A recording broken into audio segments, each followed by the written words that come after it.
प्रिय विद्यार्थियों, मैं doctor Shivshankar Vyas, assistant professor, government law PG college Bikaner, LLB second year की हमारी एडमिनिस्ट्रेटिव लॉ की क्लास। और हमने अपनी पिछली क्लास में एडमिनिस्ट्रेटिव ट्रिब्यूनल्स की बात की थी। उसी क्रम में आज हम बात कर रहे हैं केंद्रीय प्रशासनिक न्यायाधिकरण, सेंट्रल एडमिनिस्ट्रेटिव ट्रिब्यूनल, जिसे हम कैट के नाम से जानते हैं, पहचानते हैं। केंद्रीय प्रशासनिक न्यायाधिकरण 1985 के प्रशासन के अधीन स्थापित किया गया। 1985 का जो ये अधिनियम है, ये संघ तथा राज्यों के लिए प्रशासनिक न्यायाधिकरण स्थापित करने का प्रावधान करता है। यानी कि प्रशासनिक न्यायाधिकरण अधिनियम 1985 संघ और राज्यों के लिए एडमिनिस्ट्रेटिव ट्रिब्यूनल की स्थापना करने का प्रावधान करता है। संघ सरकार यानी कि सेंट्रल गवर्नमेंट को एक केंद्रीय प्रशासनिक न्यायाधिकरण स्थापित करने का अधिकार प्रदान किया गया, और इस प्रकार की प्राधिकरण या न्यायाधिकरण राज्य के लिए भी उनके निवेदन करने पर स्थापित किया जा सकता है। यानी कि ये जो एक्ट है 1985 का, ये केंद्र और राज्य में प्रशासनिक न्यायाधिकरण स्थापित करने का प्रोविजन करता है। इसी प्रोविजन को ध्यान में रखते हुए केंद्र द्वारा स्थापित किया गया जो न्यायाधिकरण है, वह केंद्र सरकार के कर्मचारियों के सेवा संबंधी विवाद, संघ क्षेत्र के कर्मचारियों के सेवा संबंधी विवाद और केंद्र के नियंत्रण वाले निगमों के कर्मचारियों के सेवा संबंधी विवादों पर निर्णय देगा। यानी कि जो ये केंद्रीय प्रशासनिक न्यायाधिकरण कैट की जो स्थापना हुई है सेंट्रल गवर्नमेंट के द्वारा, इसमें किन प्रकार के विवादों का निपटारा होगा? केंद्र सरकार के कर्मचारियों के जो सेवा संबंधी विवाद है, क्या यूनियन टेरिटरी संघ क्षेत्र के कर्मचारियों की सेवा संबंधी विवाद है, या केंद्र सरकार के नियंत्रण वाले निगमों के कर्मचारियों की सेवा संबंधी विवाद है। वो राज्यों में भी इस प्रकार के निगम हो सकते हैं, लेकिन क्या बात कही जा रही है, जिन पर सेंट्रल गवर्नमेंट का कंट्रोल है, ऐसे निगमों के कर्मचारियों की सेवा संबंधी विवादों पर निर्णय देगा। केंद्र सरकार किसी राज्य के प्रार्थना पर ऐसे राज्य के लिए भी एक प्रशासनिक न्यायाधिकरण की स्थापना कर सकता है। अगर कोई स्टेट निवेदन करता है तो सेंट्रल गवर्नमेंट उसके लिए भी इसकी स्थापना कर सकता है, और इस प्रकार अगर राज्य में जो स्थापित होगा ट्रिब्यूनल, वो राज्य सरकार के कर्मचारियों की सेवा संबंधी विवादों पर अपना निर्णय देगा। 2 या अधिक राज्य भी संयुक्त रूप से न्यायाधिकरण की प्रार्थना कर सकते हैं।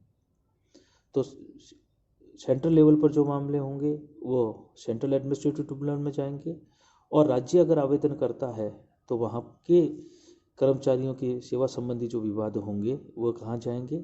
राज्य के एडमिनिस्ट्रेटिव ट्रिब्यूनल में। अब हम बात कर रहे हैं कैट की। तो इसके अंतर्गत इसका हम गठन बात करें कि ऐसा जो प्रत्येक न्यायाधिकरण बनेगा, यानी कि सेंट्रल एडमिनिस्ट्रेटिव ट्रिब्यूनल जो होगा, उसमें एक चेयरमैन, एक वाइस चेयरमैन तथा प्रशासनिक एवं न्यायिक सदस्य होंगे, जैसा कि संबंधित सरकार उचित समझे।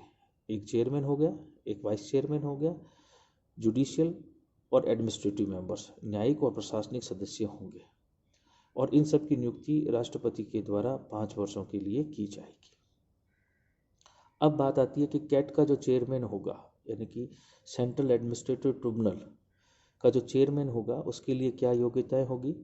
तो वह किसी उच्च न्यायालय का न्यायाधीश हो या रहा हो, यानी कि या तो वर्तमान में वो किसी उच्च न्यायालय का न्यायाधीश है या रहा है, अथवा कम से कम 2 वर्ष तक वो वाइस चेयरमैन के पद पर रहा हो, अथवा केंद्र सरकार के सचिव पद पर कम से कम 2 वर्ष तक रहा हो, अथवा राज्य सरकार के सचिव पद पर रहा हो और केंद्र सरकार के सचिव के वेतन क्रम में हो। पहली योग्यता, उच्च न्यायालय का न्यायाधीश हो या रहा हो, 2 वर्ष तक वाइस चेयरमैन रहा हो, या तीसरी चीज समझ लिए कि या तो सेंट्रल गवर्नमेंट के सचिव के पद पर 2 वर्ष तक काम किया हो, अथवा राज्य सरकार में सचिव के पद पर तो काम कर रहा है, लेकिन वह किस ग्रेड में है, वेतन श्रृंखला कौन सी है, केंद्र सरकार के सचिव के वेतन क्रम के बराबर अगर वह सैलरी ले रहा है तो वह भी क्या होगा? इसका अधिकारी हो सकेगा। अब इन योग्यताओं को लेकर एक इम्पोर्टेंट केस हमारे सामने आता है, वह है संपत कुमार बनाम भारत संघ का, जिसमें मुख्य रूप से 2 प्रश्न जो थे वो विवादग्रस्त थे। यानी कि हमने योग्यताओं की बात की। अब यहाँ पर क्या है, पहला जो विवादग्रस्त प्रश्न है ये है कि न्यायाधिकरण को संघ सेवा संबंधी मामलों में एकमात्र अधिकारिता दे दिया जाना और उसके स्थान पर हाईकोर्ट से संविधान के आर्टिकल 226 और 27 में दिए गए अधिकार को समाप्त करना अनकॉन्स्टिट्यूशनल है। क्या संपत कुमार बनाम भारत संघ का मामला मुख्य रूप से 2 प्रश्न विवादग्रस्त, जिस पर सुप्रीम कोर्ट को अपना निर्णय देना है। विवाद का पहला जो बिंदु है वह है कि न्यायाधिकरण को संघ सेवा संबंधी मामलों में एकमात्र अधिकारिता दे दिया जाना और उसके स्थान पर हाईकोर्ट से उसकी अधिकारिता समाप्त किया जाना अनकॉन्स्टिट्यूशनल है। ऐसा नहीं किया जा सकता कि हाईकोर्ट का आप अधिकार क्षेत्र वापस ले लें।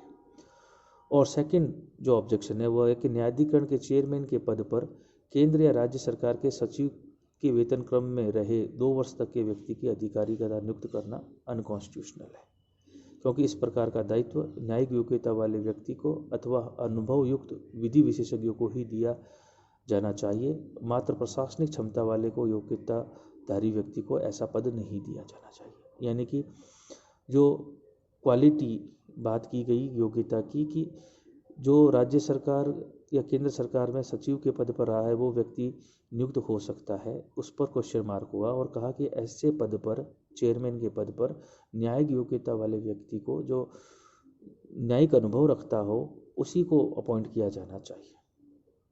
सुप्रीम कोर्ट ने अपना डिसीजन देते हुए कहा कि जो पहला तर्क है उसे अस्वीकार कर दिया और दूसरे तर्क को स्वीकार कर लिया। यानी कि पहला जो था कि साहब एकमात्र अधिकार दिया गया है, हाईकोर्ट से ले लिया गया है, ये असवैधानिक नहीं है।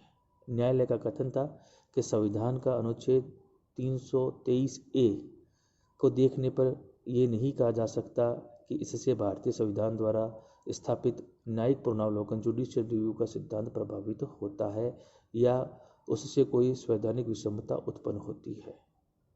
दूसरे प्रावधान से न्यायाधिकरण की निष्पक्षता और स्वतंत्रता अवश्य प्रभावित होती है। यानी कि पहले से कोई दिक्कत नहीं है।